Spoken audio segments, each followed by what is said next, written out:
Hey there, fools. Big T here, back with another video, and I just wanted to do a more in-depth kind of look at the Nintendo Direct we just got.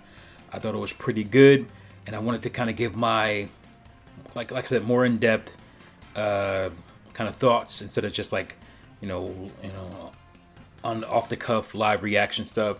I got a chance to go back and look over some of the stuff, so I wanted to go through it. And I'll give my grade at the end of this. So it kind of started off a little bit slow, definitely with DLC stuff for Monster Hunter Rise. I think it was called, what was it, Sunbreak or something like that, the DLC that's coming next summer. So that was kind of whatever, but I like Monster Hunter Rise a lot. I haven't played it as much as I'd like to. But what's going on with me recently, moving and all that. I'm sure you can see all the stuff in the background, boxes and whatnot. But that was cool. So I'm looking forward to actually just playing the game more before that stuff comes out. So then they went into like the Mario Party. What was it called again? In the Mario Party, let me see if I can find it here. Superstars. Is it Superstars? I guess that's what it's called. Which it combines all those Mario Party boards from, I think it's just mostly the mini games. Some of the boards maybe, but mostly the mini games from older Mario Party games, really good ones. So it's kind of like the Mario Party Top 100 on 3DS in a way. So that's cool. I'm not going to go over everything here, just kind of stuff that stood out to me. What was that game called? I'm kind of scrolling through here, see if I can see this stuff. Oh yeah, Dust Elysium. It's coming to the Switch. I hear a lot about that game. I heard tons about how good it is. I haven't gotten into it myself, but maybe I will at some point. What I call it, Dust Elysium, Disco Elysium. So that was, that was a cool announcement, I guess, for fans of that game. Or is it a series of games? I don't know. I'm trying to remember what else they had here. I think it's like 27. Oh yeah, they showed DLC for Hyrule Warriors, the expansion, what do you call it, expansion pass. So they showed some cool new story stuff. I'm definitely gonna hop into that. Unlike Hyrule Warriors, the first one, Age of Calamity, actually has like story based stuff and not just like kind of challenge map stuff. Which challenge maps are cool. There's nothing wrong with that, but it's cool to see more story based things from the game. And then a pretty I don't want to say big surprise, but definitely a surprise. What was it called? Chocobo, not Chocobo. What am I calling Chocobo? Chocobo Grand Prix or GP or something like that. And I was like, is this a remake or a remaster to the original game? I think it was on PS1 because I remember playing it at my friend's house back in the day. And it was, I don't. He didn't have a N64, I think, and so that was his kind of kart racing game, along with Crash Team Racing. So we would kind of go at it, fanboy wars a little bit about which kart races and all that kind of stuff was better, which platform was better. I mean, there was no competition. N64 had the best of both of those. So, but anyway, it's pretty cool to see that. Like, I'm not like overly excited for it, but it does give me a little nostalgia because I remember playing Chocobo Racing with my friends. So I'll probably pick that up. Probably a good definite that I'll pick that up at some point. And again, I'm trying to scroll through here to see what was talked about. I think the next big thing was a big thing, and that was Kirby. What was it called? What was the name of the game? It's a 3D Kirby game, some kind of Forbidden Island or Forgotten Island or something like that. Awesome! I'm so excited for that. Like it's funny because people talk about 3D Kirby game. We've talked about it, and it's weird to actually see something like that happen because usually when you talk about things like that with Nintendo, they just never come to fruition. But definitely cool to see Kirby in 3D. Now my only hope is that maybe we get Donkey Kong in 3D because I think he needs another shot. Donkey Kong 64 gets kind of a bad rap. People act like you have to complete it to beat it, which you don't. If you complete it, it's definitely a lot of collecting, but if you're not completing the game, it's not a ton of collecting. But anyway, the Kirby game supposedly is coming out in spring, I believe, of 2022. So that's cool. Definitely looking forward to that. But yeah, didn't see that coming. It looks, again, I don't know if it's part of the theme where it looks barren, or if that's just the game's early. What we saw was kind of early, so there wasn't a lot of enemies and stuff going on. But a 3D action platform adventure game with Kirby, man, come on. I mean, come on. So that's a big win for me. Let's see if I can figure out what was next. Oh yeah, they did some. Again, it's not next, but stuff that stood out.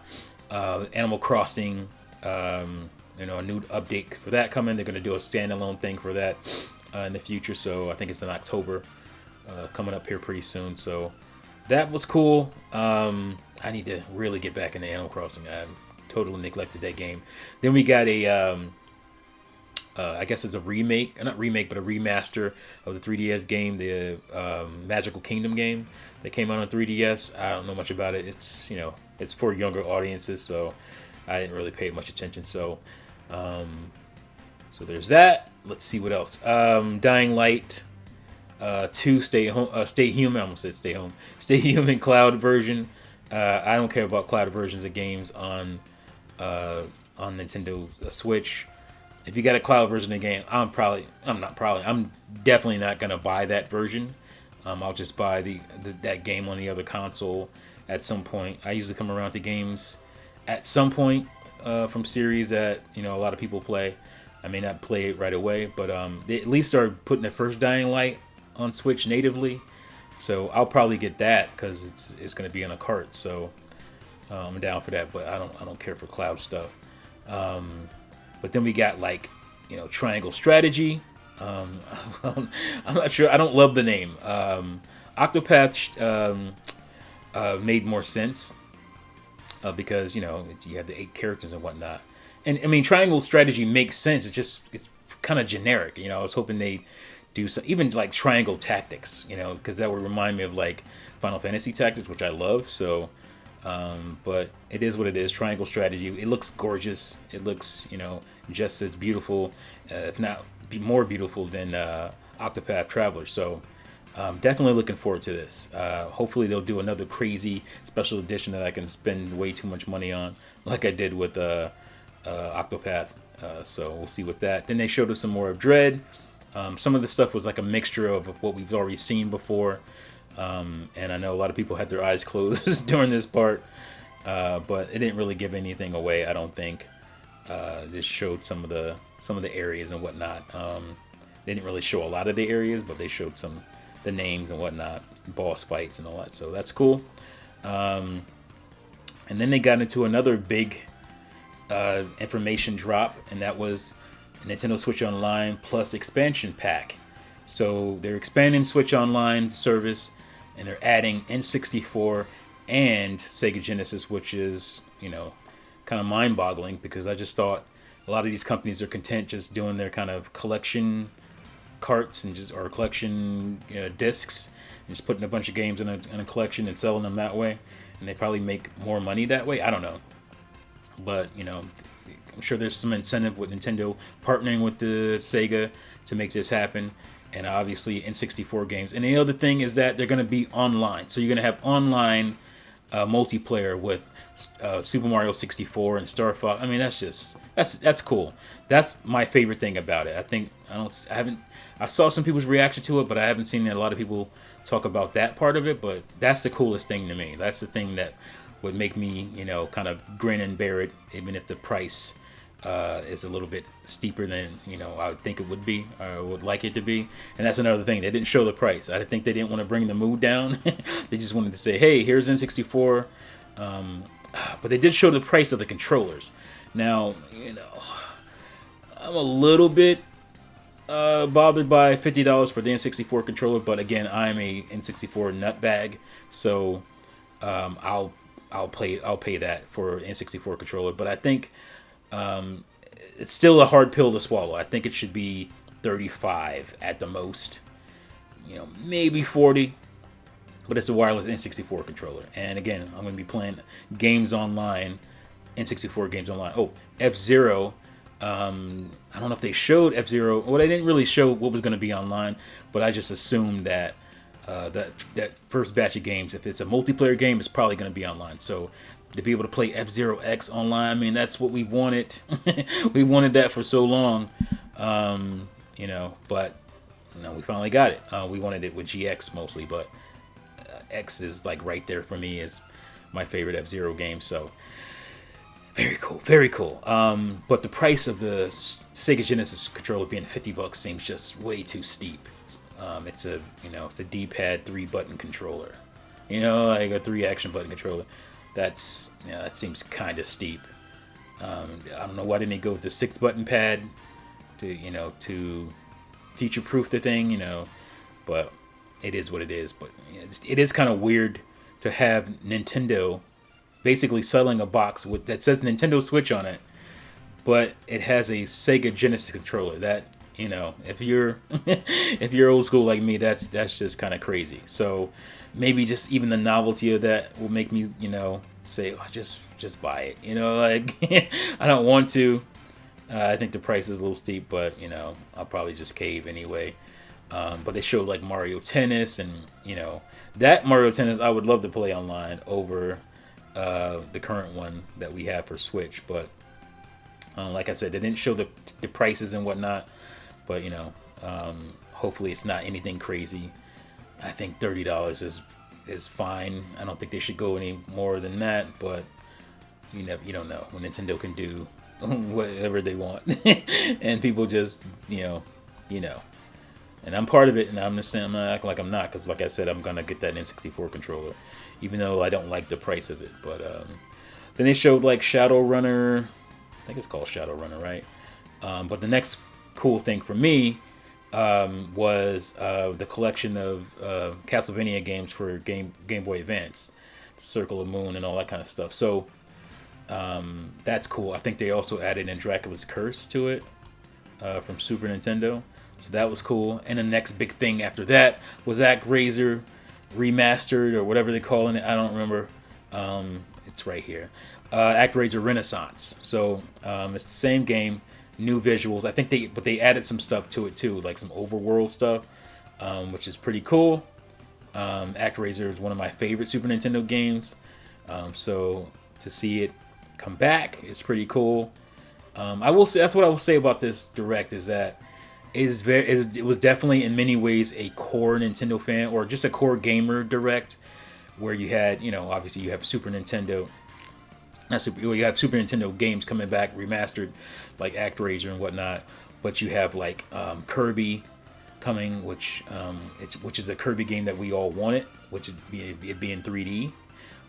So I feel like that's a core Nintendo fan thing, and you have core Sega Genesis stuff. You have core Castlevania fan stuff with the Game Boy collection, Game Boy Advance collection. There was stuff like that was kind of all over the place. And that's the thing about this Direct that I think made it good, is that it touched a lot of bases. Now, there's always going to be people that aren't, they didn't see anything that was good for them, and that's fine. I take nothing from anybody on that. But another cool thing for me again was the highlight reel, because they couldn't show everything at the same pace, the slower pace. But like the highlight reel, where they had like Hot Wheels Unleashed. Like I'm excited for Hot Wheels Unleashed. I mean, I like those Hot Wheel racing games. Let me see if I can, because you get like a track editor, which is very cool. What else did they have in there? They showed Shin Megami Tensei 5. That game's coming out this year. I can't wait for that. Another game I was really excited for was in this reel was let me see if I can find it here. They got Namco Hamster Arcade Archives, which was cool. Again, core gamer stuff like that. Where is it? Oh, there it is. What was it called? I'm trying to find. I missed. It's Demolition. But I love like Demolition games on N64 and PS1. Those Demolition type racing games. This is Wreckfest from THQ Nordic. So fall, that's coming out this season. So that's cool. I didn't realize that when they were showing it. I guess I kind of missed that. So excited for that. I love demolition racer type games. I love cars just crashing and making a mess and just, beating each other up trying to get to the goal. I love those games. Let's see what else. There's the arcade edition, Room Factory 5. I'm a Room Factory fan, so to get a new Room Factory game is awesome. From Xseed. What else? I mean, that was pretty much it from that reel or whatever. And then Nintendo went into talking about the Mario movie, which was very cool. Really good voice cast. A little strange that Chris Pratt is going to be Mario, but you're still going to have Charles Martinet in there, but he's going to be doing various characters. That's kind of strange. But here's the thing. I think I kind of get it. I understand. I think Mario is going to have a different voice, for one, and he's going to be talking a lot. And I think that Mario voice for an hour and a half, 2 hour movie or whatever, it might be a little bit much. And I think, Chris Pratt is probably going to tone that voice down to where it's not the same high-pitched Mario voice for that whole time. I think that's too much. I mean, just think of like a Mickey Mouse movie where he's like, you're hearing Mickey that whole time. And if you think about it, none of those movies really utilize him that way, where you're just listening to Mickey Mouse the whole time. A lot of Mickey Mouse stuff, he doesn't talk a whole lot, and I think they want Mario to talk and be this hero. So I see where they're going. It's still just strange because Charles Martinet is still in it, but I'm glad they still have him in it. So I think I understand why he's not doing Mario, because I think they're going to change his voice a bit. And because if you think about the cartoons, Charles Martinet was not the voice. Mario had a more rougher kind of Italian voice in those cartoons, because he talked a lot. And I think the rest of the voice cast is also really good. I think it's a lot of good choices there. So I'm looking forward to the Mario movie. And what else? What came after that Mario movie? Talking to me, Seth Rogen, Jack Black is Bowser, Seth Rogen is Donkey Kong, which I didn't even know if Donkey Kong was going to be in this, but apparently some Kong's going to be in there. I think Cranky's in there too. So that was really cool. I mean, that was really cool to see. And then we got more Splatoon 3 stuff, and I was really excited for this because I was on the fence. I'm like, you got to do something. This is the third one. You got to do something significant with that single player mode in the game, because the first one was just like a glorified tutorial, basically. The second one got better, but it still lacked. And I think this one will probably be the one that's like, okay, I don't have to go online to play Splatoon. It won't just be an online game for me. But I can also play, years down the line, just play the single player and still have fun playing that. So, yeah, I mean, this looks like it's like expanding the story, expanding the world of Splatoon. So that's great. I mean, we know that multiplayer is going to be fun as hell. I'd like to know, again, we have time, so I'd like to know about the modes and whatnot, and if they're going to actually change some stuff like the map rotation and all that kind of stuff. That would be nice to know, but we have time. They'll go into that at some point. They went a little in depth with it, but not crazy in depth. And then we got this trailer that looked, because I saw platinum and stuff like that on a billboard, and I'm like, well, this has to be Bayonetta, right? But it doesn't really look like Bayonetta. Bayonetta 3, and yep, it was Bayonetta 3. We got trolled. They showed a little dog character from Astral Chain in the middle in the streets and whatnot. So that was cool, and it looks like it's gonna be a really fun, frantic, crazy Bayonetta game. It looks good. Some people were like, the graphics aren't quite. I mean, it's what I thought it would be graphically. Not much better looking than the Wii U game. I understand that. I mean, the game is fast and frantic. It's going to be, I'm sure, locked 60 at all times. It might, maybe there's a slowdown here and there. I don't know. But I like the way Bayonetta looks. She looks really good. Her new look. I like that they give her new looks pretty much every game. That's cool, to keep it fresh. But yeah, it didn't look like a Bayonetta game because there wasn't. I didn't see any demon creatures or any angel creatures or whatnot. So there's definitely something new going on here. Maybe aliens. It feels like it might be some alien stuff going on in this one, but you know, Bayonetta, she's got the moves, man. She got the moves.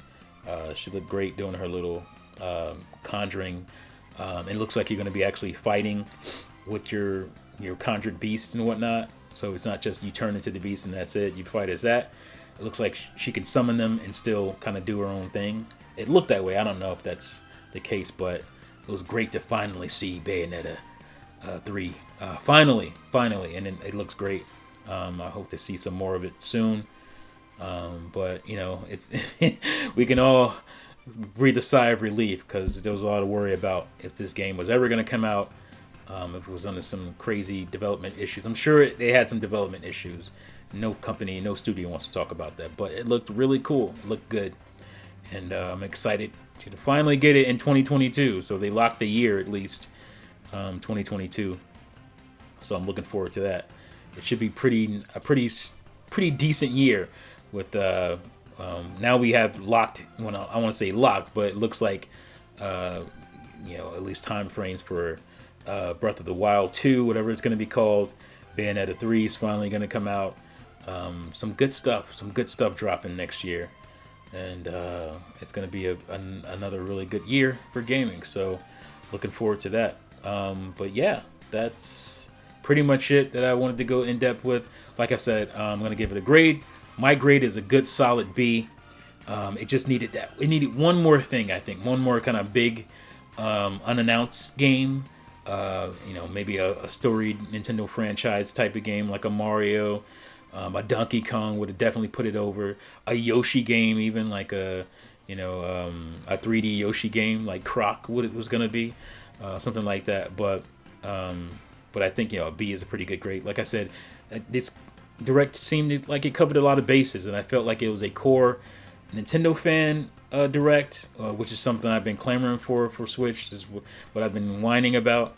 I want more core Nintendo fan games, and they delivered on some core stuff. You know, even with the N64 online coming and this Sega Genesis online, it's about damn time. I mean, that's all I can say. But yeah, that's it.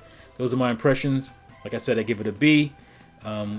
Did you like it? Let me know, because I think there's somewhat mixed feelings on this Direct. You know, I think, you know, at least I think most people probably give it at least a C, but I gave it a little higher because it did hit some things that I wanted to see. Kirby 3D, I mean, that was a big thing, and Bayonetta 3 finally being shown, and all those other cool little things.